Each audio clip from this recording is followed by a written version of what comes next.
கண்ணியத்திற்குரிய அல்லாஹ்வின் நல்லடியார்களே, இப்போதைய பருவம்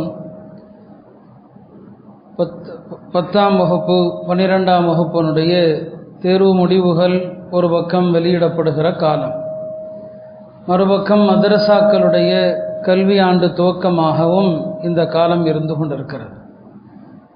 மொத்தத்திலே ஏதோ ஒரு வகையிலே இந்த மாதங்கள் கல்வி சார்ந்த கல்வியை பற்றி நினைவு கூறப்படுகின்ற ஒரு காலமாக இருக்கிறது. முஸ்லிம் சமுதாயத்தை பொறுத்தவரை எல்லா கல்வியிலும் கவனம் செலுத்த வேண்டும் என்பதுதான் நமக்கு குர்ஆனும் ஹதீஸும் வலியுறுத்துகிறது. அறிவு என்பது பொதுவானது.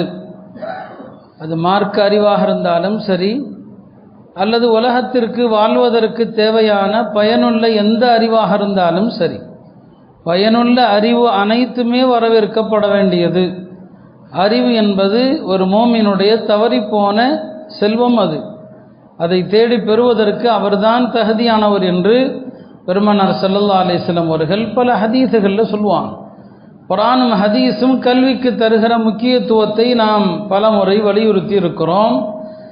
அல்லாஹ் திருமறையிலே பேனாவின் மீது, எழுதுகோலின் மீது சத்தியம் செய்கிறான். பேனாவினுடைய மகத்துவத்தை உணர்த்துகிறான்.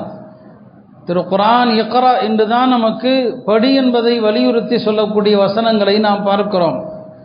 அந்த வகையிலே உலகமே இருளில் மூழ்கி கிடந்த ஒரு காலத்திலே, அறியாமையிலே மூழ்கி கிடந்த ஒரு காலகட்டத்திலே முஸ்லிம்கள் தான் எல்லா துறையிலும் அறிவொளியை ஏற்றினார்கள். ஒரு காலத்திலே இன்றைய ஐரோப்பா அது இருண்ட ஐரோப்பாவாக இருந்தது, அறியாமையிலே மூழ்கி கிடந்தது. மன்னர் ஹாரூன் ரஷீத் அவர்கள் ஒரு ஐரோப்பிய கிறிஸ்தவ மன்னனுக்கு, ஒரு அறிமுகமான பழக்கமான மன்னர், அவருக்கு ஒரு அன்பளிப்பு அனுப்பி வைக்கிறார். மன்னர்களிடையே அன்பளிப்புகளை அனுப்புகிற பழக்கம் இருக்கிறது.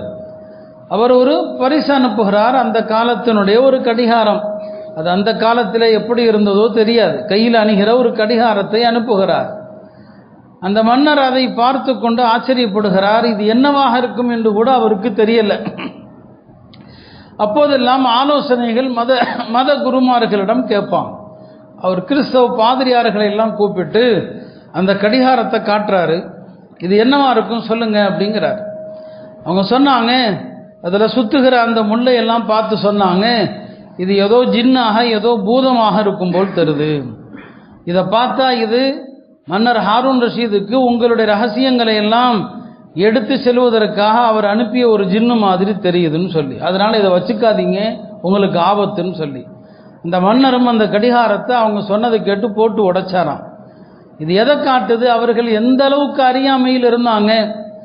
அந்த காலத்திலேயே கடிகாரத்தையும் முஸ்லிம்கள் தான் பயன்படுத்த தெரிந்தாங்க. அந்த கடிகாரத்தை என்னன்னு கூட பார்க்க தெரியாத ஒரு சமூகமாக அன்றைக்கு கிறிஸ்தவம் இருந்தது. முஸ்லிம்கள் ஸ்பெயினை விட்டு விரட்டி அடிக்கப்பட்ட நேரத்திலே அவர்கள் விட்டு சென்ற அந்த அறிவியல் ரீதியான கருவிகளை பயன்படுத்தக்கூட தெரியாதவர்களாகத்தான் கிறிஸ்தவர்கள் இருந்தாங்க. இப்படி ஒரு காலத்தில் உலகத்துக்கே அறிவை கொடுத்த ஒரு சமூகம் முஸ்லிம்கள். இப்படி நாம் பெருமை பேச வேண்டிய நிலையில் இருக்கிறோம். இன்றைக்கு நாம் எவ்வளோ மோசமான நிலையில் இருக்கிறோம். கிறிஸ்தவர்கள் எந்த அளவுக்கு கல்வி சேவையில் முன்னால் இருக்கிறாங்க, முன்னணியில் இருக்கிறாங்க, நாம் அதை யோசிச்சு பார்க்கணும். நம்ம சமுதாயம் நமக்கு தரப்பட்ட 3% இடஒதுக்கீட்டை கூட பல துறைகளில் நிரப்புவதற்கு ஆள் இல்லை. அந்த அளவுக்கு படிக்காதவங்க இருக்கிறாங்க. கிறிஸ்தவ சமூகம் எங்களுக்கு இடஒதுக்கீடு வேண்டாம், நாங்கள் படித்து நன்கு மதிப்பெண் எடுத்து முன்னேறி செல்கிறோம் என்று சொன்ன ஒரு சமுதாயமாக இருக்கிறார். ஆக இப்படி இந்த சமுதாயம் எல்லா வகையிலும் மார்க்க கல்வியிலும் பின்னணியில் இருக்கிறோம். உலகம் சார்ந்த மற்ற துறை சார்ந்த கல்வியிலும் பின்தங்கி இருக்கிறோம். எனவே இந்த நேரத்தில் நாம் இரு கல்வியினுடைய அவசியத்தையும் நாம் அறிந்து கொள்ள வேண்டிய அவசியம் இருக்குது. மார்க்க கல்வியும் ரொம்ப தேவை. இன்றைக்கு மதரசாக்களும் ரொம்ப எண்ணிக்கையில் பின்தங்கி கொண்டே போகிற நிலையை பார்க்கிறோம். பழைய மதரசாக்கள், பாரம்பரியமிக்க மதரசாக்கள், அங்கெல்லாம் இப்போது மாணவர்களுடைய எண்ணிக்கை வெகுவாக குறைகிறது. வட இந்தியாவை எடுத்துக்கொண்டால் ஒரு பக்கம் அங்கே மதரசாக்களில் சேருவதற்கு ஆள் இருக்கிறது, ஆனால் அங்கே அரசாங்கம் தருகிற நெருக்கடி. இப்போது அங்கே ஆளுகின்ற அரசினால் பல மதரசாக்கள், ஆயிரக்கணக்கான மதரசாக்கள் மூடப்படுகிற ஒரு சூழ்நிலை. அல்லாஹ் தஆலா இதற்கெல்லாம் வரக்கூடிய ஜூன் 4ஆம் தேதி நல்ல ஆட்சி மாற்றத்தை தருவானாக. தொடர்ந்து எல்லாருமே நாம் துவா செய்யணும். மீண்டும் இந்த ஆட்சி வந்துச்சுன்னு சொன்னால் முதல்ல ஆபத்து மதரசாக்களுக்கு தான். அடுத்து அவர்கள் பல்வேறு திட்டங்கள், சதி திட்டங்களை வச்சிருக்கிறாங்க. ஒரு பக்கம் அங்கே ஆட்சியாளர்களால் தரப்படுகிற பல்வேறு சட்ட நெருக்கடிகளால் மதரசாக்கள் பொருளாதார நெருக்கடியில் சிக்கி இழுத்து மூட வேண்டிய நிலைக்கு அங்கே தள்ளப்படுகிற ஒரு நிலையை பார்க்கிறோம். மதரசாக்கள் இல்லைன்னா முஸ்லிம்களுடைய மார்க்க விவரங்கள் என்னவாகுது? மார்க்க சட்டங்கள் இல்லாமல் தான் தோண்டித்தனமாகத்தான் முஸ்லீம்கள் பல நாடுகளில் அப்படி தான் ஆச்சு. பல நாடுகளில் மதரசாக்கள் இடிக்கப்பட்டன. கம்யூனிச ஆட்சியிலே, ரஷ்யாவிலே. அதற்கு பிறகு முஸ்லீம்கள் இருந்தாலுமே கூட அவங்களுக்கு சரியான வழிகாட்டக்கூடிய மதரசாக்களோ உலமாக்களோ கிடையாது. மார்க்க அறிவு இல்லாமல் எந்த விஷயத்தையும் அணுக முடியாது. நாம் மார்க்க சட்டங்களை ஒதுக்கி வைத்து உலகத்தில் வாழவே முடியாது.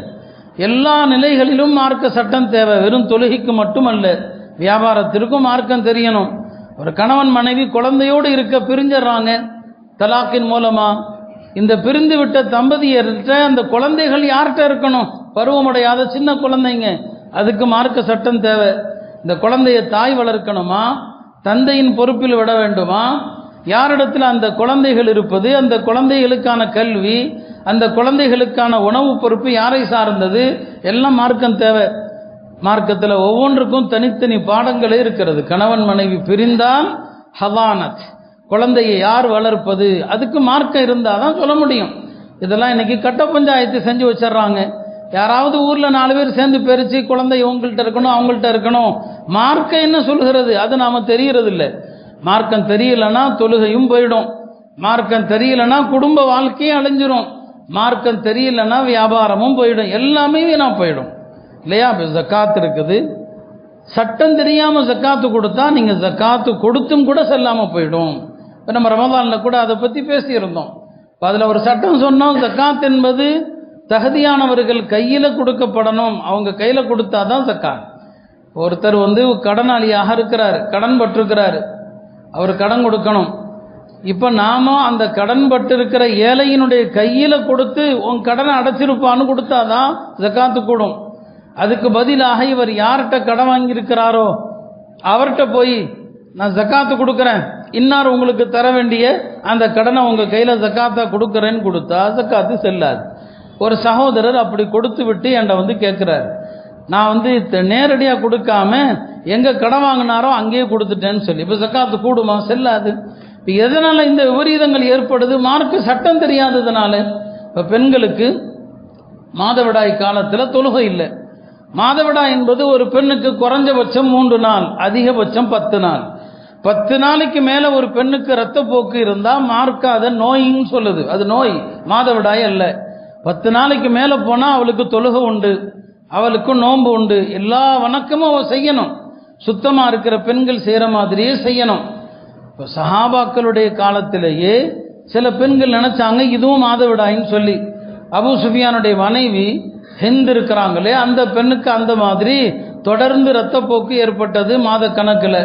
அந்த அம்மா என்ன நினச்சாங்க, இரத்தப்போக்கு இருந்தாலே மாதவிடாய் தான், அது மாதக்கணக்கில் போனாலும் தொழக்கூடாதுன்னு நினச்சி பல மாதமாக தொழுகி விட்டுட்டாங்க. அதுக்கப்புறம் தான் அவங்களுக்கு சட்டம் சொல்லப்படுது, இல்லைம்மா இதுக்கு பேர் அரபியில் மாதவிடாய்க்கு ஹைதுன்னு சொல்லுவாங்க, நோய் ரத்தமாக இருந்தால் இஸ்திஹாதான்னு சொல்லுவாங்க. உனக்கு வந்தது நோய் ரத்தம், இதில் நீ தொழுகை விடக்கூடாது, நோன்பை விடக்கூடாது என்று பெருமானாருடைய சட்டத்தை சொல்லி கொடுத்தாங்க. வாழ்க்கையில் எல்லா இடங்களுக்கும் மார்க்க ஞானமும் மார்க்க அறிவும் தேவை. மார்க்கம் தெரியல, சில நேரங்களில் நிறைய நன்மைகளை இழப்போம். நிறைய நன்மைகள், சின்ன சின்ன அமல்களுக்கு நிறைய நன்மை இருக்கும். மார்க்கம் தெரியாதவர்கள் காலம் பூரா அதை செய்யாமல் நன்மை இழந்துருவாங்க. எப்படி ஹஜ்ரத் இப்னு உமர் ரலியல்லாஹு அவர்கள் ஒரு ஜனாசாவுக்கு போயிட்டு தொழுது விட்டு திரும்பி வந்தாங்க. இப்போ அவர்களிடத்துல ஒரு தாபியை கேட்டாங்க, நீங்கள் ஜனாசா தொழுதுட்டு வந்துடுறீங்களே, அடக்க வரைக்கும் போகாமல் திரும்புறீங்களே. அபூ ஹுரைரா அவர்கள் அறிவிக்கிறாங்க, பெருமானார் ஸல்லல்லாஹு அலைஹி வஸல்லம் சொன்னதாக, யார் ஜனாசா தொழுகையிலும் கலந்து அடக்கம் வரை சென்று இருந்து விட்டு திரும்புகிறாரோ அவருக்கு 2 கீராத்துடைய நன்மை கிடைக்கும் என்று சொல்கிறாங்க.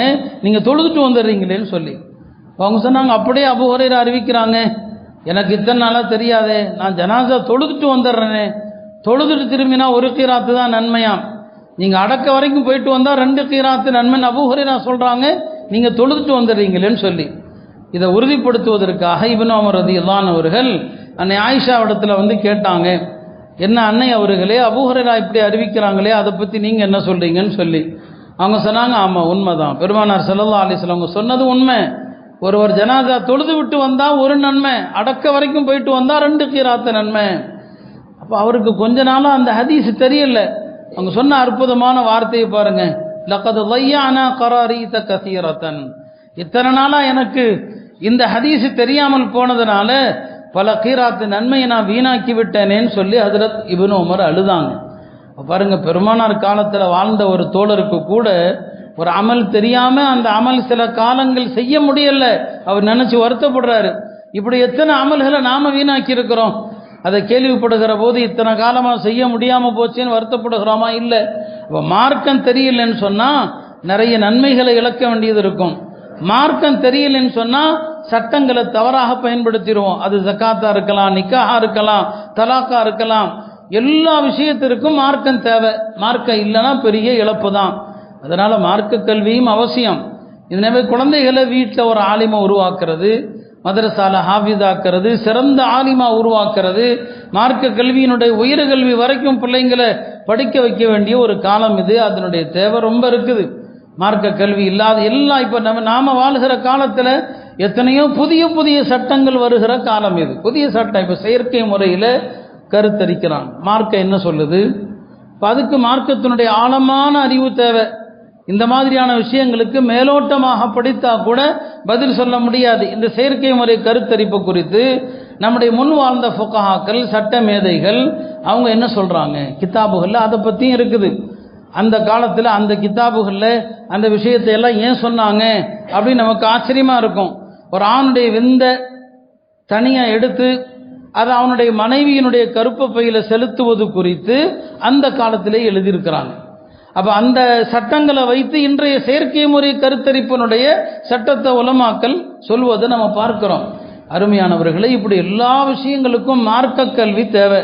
நாம் வாழக்கூடிய காலத்தில் மார்க்க கல்வி ரொம்ப இலகுவாக ரொம்ப ரொம்ப என்னங்க லேசாக ஆக்கப்பட்டிருக்கு. பல மதரசாக்களில் இலவசமாக தான் கல்வி தரப்படுது. எல்லா விதமான வசதியும் செய்து தரப்படுது. முன்னால் இந்த குர்ஆனுடைய கல்வியை, ஹதீஸுடைய கல்வியை பெறுவதற்காக எவ்வளவு கஷ்டப்பட்டாங்க. நமக்கு முன்னால் இருக்கிற ஹதீஸுடைய தொகுப்புகள் 6 நூல்கள் இருக்குது. இன்றைக்கு இருக்கிற கிதாபுகளில் ஆக பெரிய கிதாப் முஸ்னத் அஹ்மத், ஏறத்தாழ 25,000 ஹதீஸுகள் கொண்ட ஒரு பெருந்தொகுப்பு. இமாம் அஹ்மது பின் ஹம்பல் எழுதிய தொகுப்பு. அந்த காலத்தில் ஒரு ஹதீஸை எழுதுவதற்கு, ஒரு ஹதீஸை தன்னுடைய ஆசிரியர்கிட்டருந்து கேட்டு பெறுவதற்கு பல மைல் தூரங்கள் எல்லாம் பயணங்கள் செய்வாங்க. பசி பட்டினியோடு பயணம் செய்வாங்க, மிகுந்த சிரமத்தோடு பயணம் செய்வாங்க. அப்படி ஒரு காலம் இருந்துச்சு. உந்துலுசில் இன்று, அதாவது இன்னைக்கு ஸ்பெயின்னு சொல்கிறோமே, அந்த உந்துலுசில் ஒரு அறிஞர் இருந்தாங்க. அவர் பெயர் பகீ இப்னு மஹ்லத். ஒரு பெரிய ஹதீஸ்களைய அறிஞர். அவரே ஹதீஸ் தொகுப்பையும் எழுதியிருக்கிறார். அவர் தன்னுடைய நாட்டில் ஸ்பெயினில் அன்னைக்கு எவ்வளவு கல்வி மார்க்க அறிவை திரட்ட முடியுமோ திரட்டி இருந்தார். அவருக்கு ஒரு ஆசை, இமாம் அஹ்மது பின் ஹம்பலை சந்திக்கணும். இவர் இருக்கிறாரு ஸ்பெயினில், இமாம் அஹ்மது இருக்கிறாங்க பக்தாதில். அஹ்மது பின் ஹம்பல் தான் அந்த காலத்தில் இமாமு அஹ்லி சுன்னா, அஹ்லு சுன்னாவுடைய இமாம் என்றால் அவர் தான். இப்போ அவருக்கு ஆசை, அஹ்லு சுன்னாவுடைய இமாம் அஹ்மதை பார்க்கணும், அவர்கிட்ட இருந்து ஹதீஸை படிக்கணும், அவர்கிட்ட இருந்து ஹதீஸுடைய நூல்களை பெறணும்னு ஆசை அவருக்கு. ஆனால் இவர் ஏழையாக இருக்கிறார். நெடுந்தூர பயணம். பாருங்க, உலமாக்களுடைய மன வலிமை, உலமாக்களுடைய மன உறுதி. ஒரு விஷயத்தை பெற்றாக வேண்டும், அடைந்தாக வேண்டும் என்று ஆசைப்பட்டாங்கன்னு சொன்னால் அதுக்காக எவ்வளவு பெரிய தியாகத்துக்கும் தயாராகிடுவாங்க. அவர் முடிவெடுத்தார், ஸ்பெயினில் இருந்து நாடுகளை கடந்து எப்படியாவது பகதாது போய் சேருவான். இப்போ காசு இல்லை, என்ன செய்யறது? ஒவ்வொரு இடத்துலையா தங்கி கொஞ்ச நாள் சம்பாதிப்பார், அதை செலவு செய்வார், அடுத்த நாட்டுக்கு வருவார். இப்படியாக கடல் கடந்து வர்றார். அவர் கடந்து வந்த நாடுகள், ஸ்பெயின்ல இருந்து அவர் பகதாத் வரைக்கும் வரணும்னு சொன்னால் வழியில் மகரிப், அதாவது இன்றைய மொரோக்கோன்னு சொல்கிறோமே, அந்த மொரோக்கோ நாட்டை தாண்டுறார். அதுக்கப்புறம் இன்னைக்கு ஜசாயிர்னு சொல்கிறோமே, அதை தாண்டி வர்றாரு. அதுக்கப்புறம் துனிஷியாவை தாண்டி வர்றாரு. பிறகு லிபியா, பிறகு பிலஸ்தீன், அதுக்கப்புறம் மிஸ்ர், அதுக்கப்புறம் உருதுன், இப்படி பல நாடுகளை தாண்டி ஈராக்குக்கு வந்து பகதாத் வர்றாரு. ஸ்பெயின்ல இருந்து கிளம்பி பகதாத் சேர்றதுக்கு 2 வருஷம் ஆச்சு. நடந்து வந்தார். எத்தனை வருஷங்க? 2 வருஷம். இடையில தங்கி கொஞ்சம் சம்பாதிச்சு சேர்ற பணத்தை வச்சுக்கிட்டு பகதாது வர்றார். 2 வருஷம் கழித்து பகதாதுக்கு வந்து இமாம் அஹமதை சந்திக்க போகிறோம், அவங்கள்ட்ட இருந்து ஹதீஸை கேட்க போகிறோங்கிற ஆசையில் இருக்கிறாங்க. பெரிய இடி விழுந்த மாதிரி ஒரு தகவல் வருது. இமாம் அஹமது அவர்கள் வீட்டுக்காவலில் வைக்கப்பட்டிருக்கிறாங்க. அரசாங்கம் அவங்களுக்கு தடை போட்டிருக்குது, யாருக்கும் ஹதீஸை அறிவிக்கக்கூடாது, யாருக்கும் பாடம் நடத்தக்கூடாது என்று இமாமுக்கு தடை போட்டிருக்கிறாங்கன்னு சொல்லி. எப்படி இருக்கும் யோசிச்சு பாருங்க. சொந்த நாட்டை விட்டும் புறப்பட்டு பல்லாயிரக்கணக்கான மைல் பல தியாகங்கள் பல அர்ப்பணிப்புகள் செய்து வர்றாரு. சொல்கிறாங்க, இல்லை நீங்கள் இமாம் அஹமதை சந்திக்கவே முடியாது, அவருக்கு அரசாங்கம் தடை போட்டிருக்கு. அந்த நேரத்தில் அரசாங்கத்துக்கும் அவர்களுக்கும் ஒரு பிரச்சனை இருந்தது, அது கொள்கை பிரச்சனை. இமாம் அஹமது வந்து கொள்கையில் உறுதியாக இருந்தாங்க, அதனால சிறையில் அடைக்கப்பட்டாங்க. சிறையிலிருந்து விடுவிக்கப்பட்ட பிறகும் அரசாங்கம் உத்தரவு போட்டிருந்தது, வீட்டுக்குள்ளே தான் இருக்கணும், யாருக்கும் எந்த மார்க்க பாடமும் நடத்தக்கூடாது, யாருக்கும் எந்த ஹதீஸையும் சொல்லக்கூடாது, கட்டளை போட்டிருந்தாங்க. அதனால தான் அவங்களுக்கு அஹ்லு சுன்னாவுடைய இமாமுன்னு சொல்கிறோம். இவர் பார்த்தாரு, தன்னுடைய கொண்டு வந்த பயண சாமான்களை எல்லாம் அன்றைக்கு ஒரு விடுதியில் கொண்டு போய் வச்சார். இமாம் அஹமதுடைய வீடு எங்கன்னு கேட்டாங்க. சொன்னாங்க, இதான் அஹமதுடைய வீடுன்னு சொல்லி. வந்து இமாமுடைய வீட்டை வந்து கதவை தட்டினாங்க. கதவை தட்டி இமாம் அவர்கள் வந்தாங்க. என்ன விஷயம்னு கேட்டாங்க. நான் ரொம்ப நெடுந்தூரத்திலிருந்து நான் வர்றேன்னு சொல்லி சொன்னாங்க. இப்போ இமாம் கேட்டாங்க, எங்கே ஆப்பிரிக்காவிலிருந்து வர்றீங்களான்னு சொல்லி. இல்லை, அதை விட தூரத்திலிருந்து வருகிறேன், நான் உந்துலுசிலிருந்து வர்றேன், ஸ்பெயினில் இருந்து நான் வர்றேன். வர்றதுக்கு என்ற காசு கிடையாது, வரக்கூடிய வழியிலெல்லாம் தங்கி தங்கி கொஞ்சம் சம்பாதித்து கொஞ்சம் காலம் இருந்துட்டு அப்புறம் அடுத்த நாடு, இப்படியே 2 வருஷ காலம் நடந்து கஷ்டப்பட்டு நான் பகதாத் வந்து சேர்ந்துருக்கிறேன். நான் வந்த நோக்கம் உங்கள்கிட்ட இருந்து ஹதீஸை பெற்றுக்கொள்ளணுங்கிறத தவிர எதுவுமே இல்லை.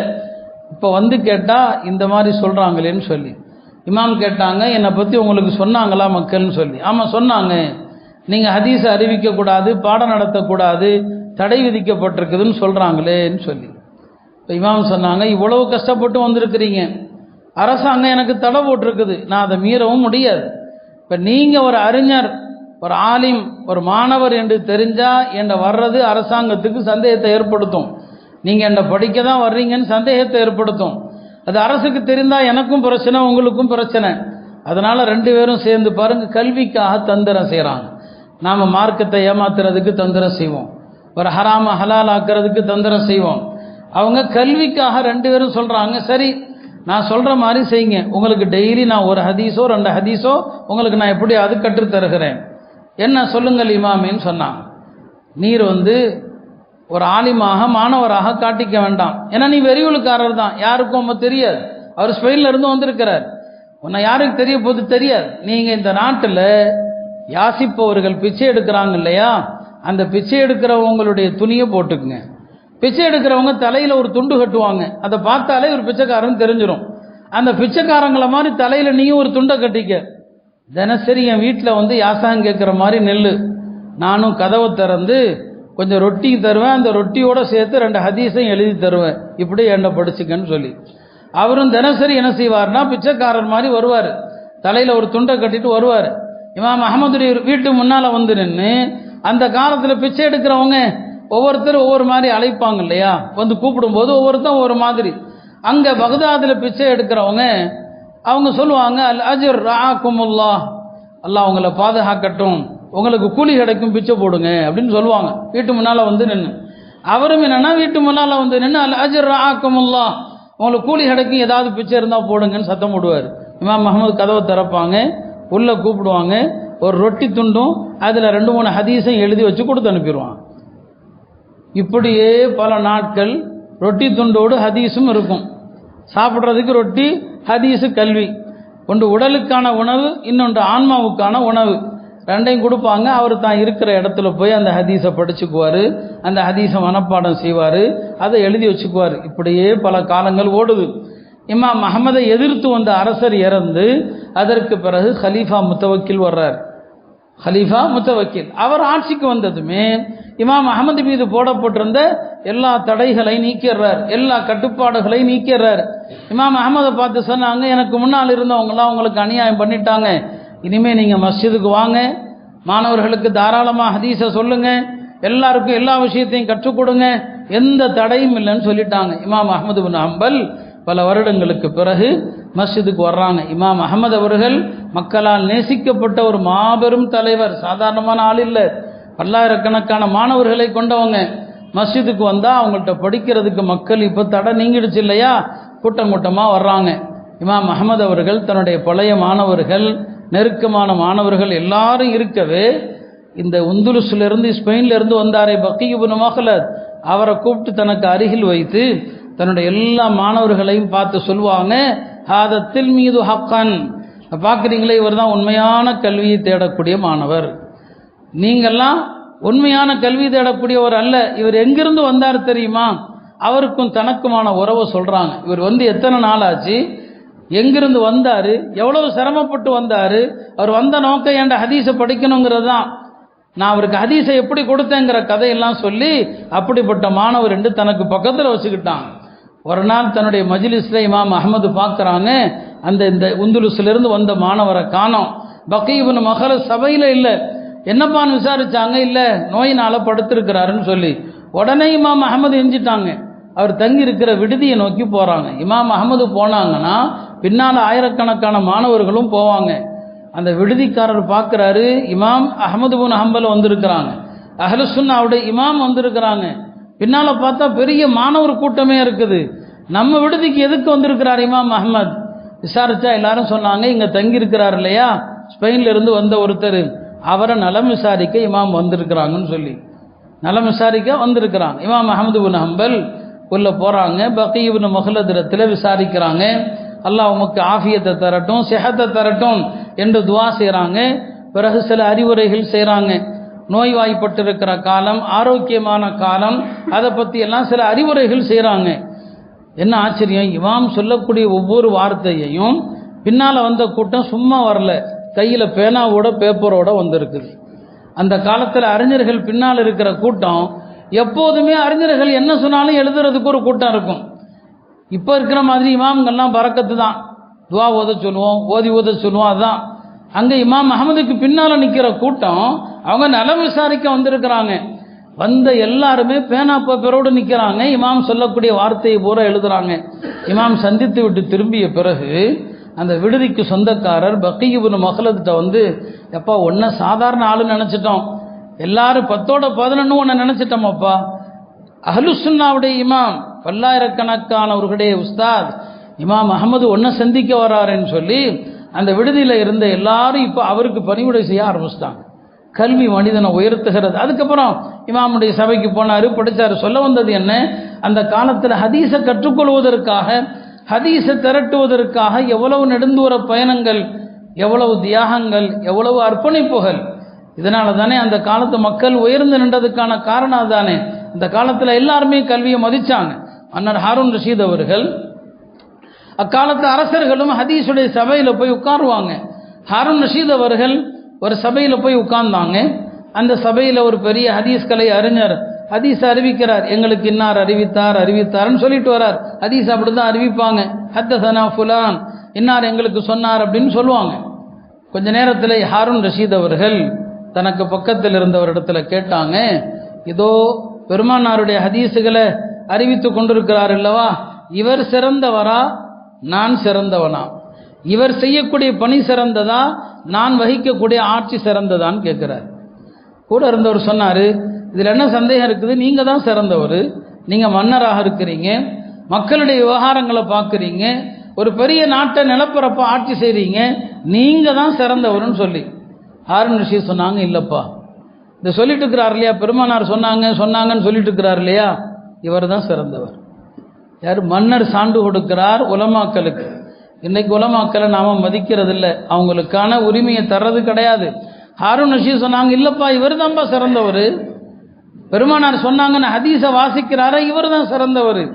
என்ன காரணம் தெரியுமா, நாங்கள் இறந்து விட்டால் எங்களுடைய ஆட்சி அதிகாரம் எல்லாமே அழிந்து விடும், நாங்கள் அழிஞ்சிட்டா எல்லாமே அழிஞ்சு போயிடும், முடிஞ்சு போச்சு, அவ்வளோதான். ஆனால் இவர் இறந்த பிறகும் இவருடைய பெயர் பெருமானாருடைய பெயரோடு சேர்ந்து நீடித்திருக்கும்.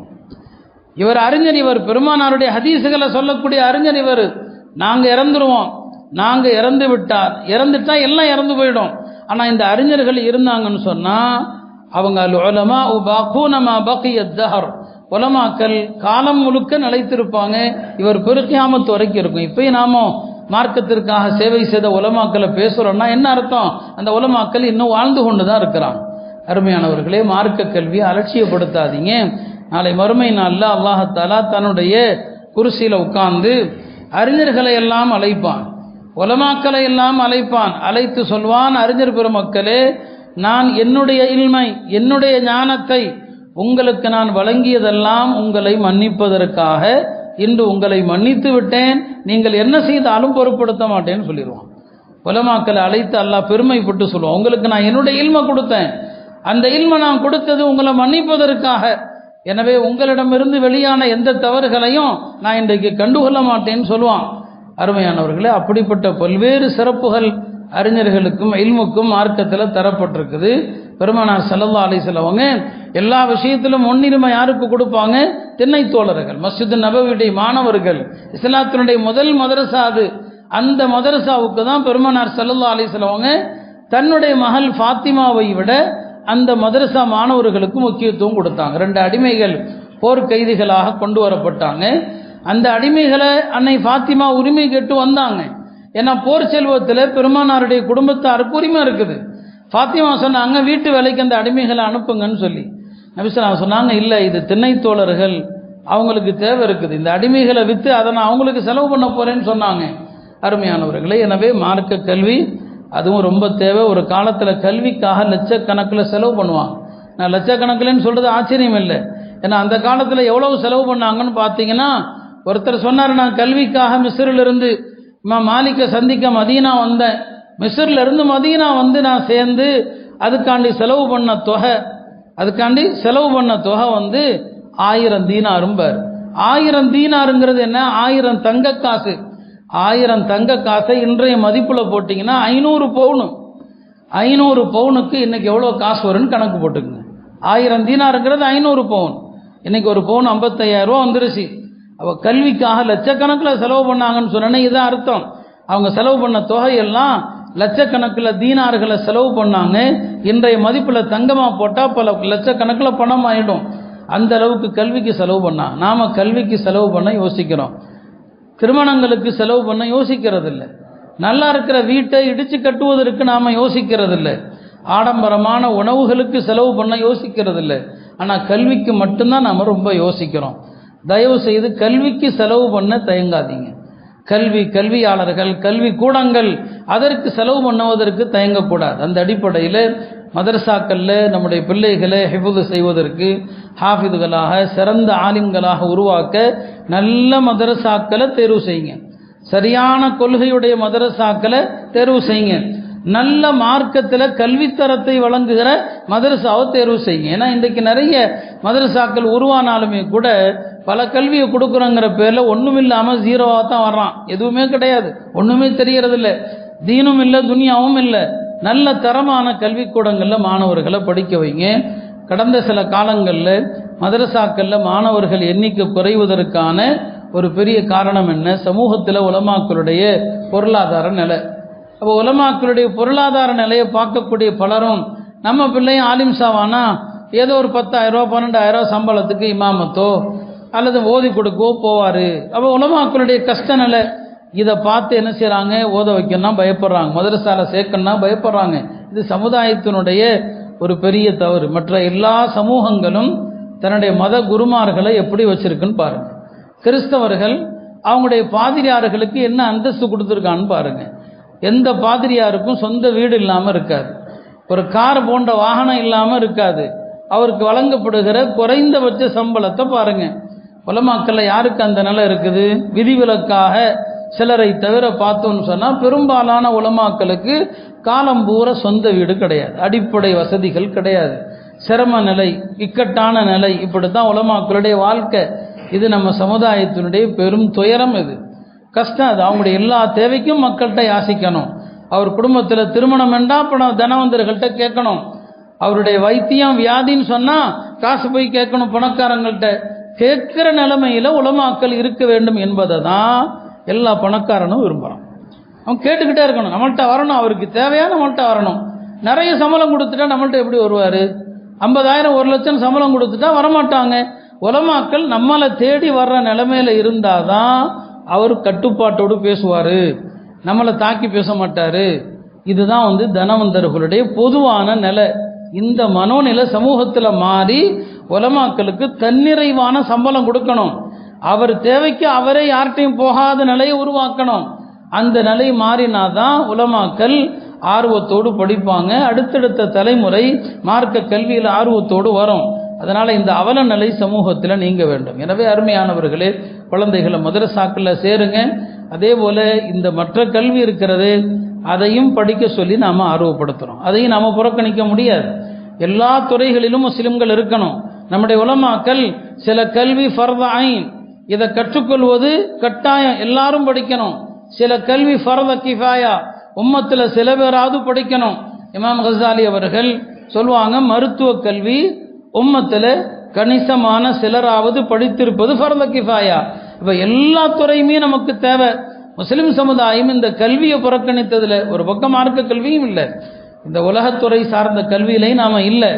அதனால் அதனுடைய விளைவு தான் இந்த நாட்டில் சுதந்திரத்துக்கு பிறகு 75 ஆண்டு காலங்கள் அதிகார வர்க்கத்தில் இந்தியாவில் உள்ள எல்லாரும் வந்துட்டாங்க. பிராமணர்கள் மட்டும் இல்லை, பிற்படுத்தப்பட்ட சமூகத்தினரும் நல்ல படித்த எல்லா அதிகார வர்க்கத்தில் பதவியில் இருக்கிறாங்க. நம்ம சமுதாயம் தான் அதில் கீழ்நிலையில் இருக்குது. அந்த அதிகார வர்க்கத்துக்கு போகாததனுடைய விளைவு தான் எல்லாத்திலையும் பாதிக்கப்படுறோம், எல்லா விஷயத்திலையும் பாதிக்கப்படுறோம். அந்த அதிகார வர்க்கத்திற்கு செல்லாமல் அங்கே போகாமல் நாம் என்னதான் புலம்புனாலும் என்னதான் போராட்டம் நடத்தினாலும் அதற்கான தீர்வுகளை நாம் பார்க்க முடியாது. அதனால் சமூகத்தில் ஒரு சாரார் அந்த துறையிலும் ஈடுபட வேண்டும். இன்ஷா அல்லாஹ் அது குறித்த சில விஷயங்களை அடுத்து வரக்கூடிய பயானில் சொல்லுவோம். இல்லாமல் அல்லாஹ் கல்வியில் ஆர்வம் உள்ளவர்களாக இந்த சமுதாயத்தை ஆக்குவானாக. சிறந்த மார்க்க கல்வியை கற்ற உலமாக்கள் நிறைந்த ஒரு சமுதாயமாக அல்லாஹ் இந்த சமுதாயத்தை ஆக்கி அல்வானாக. மதரசாக்களையும் கல்வி நிலையங்களையும் அல்லாஹ் பாதுகாப்பானாக. வரக்கூடிய ஆண்டுகளிலே சிறந்த ஆட்சி மாற்றங்கள் வரக்கூடிய மாதங்களில் ஏற்பட்டு நம்மை சூழ்ந்து இருக்கிற ஆபத்துகளிலிருந்து அல்லாஹ் பாதுகாப்பானாக. வாஹிரு தஅவானா அல்ஹம்துலில்லாஹி ரப்பில் ஆலமீன்.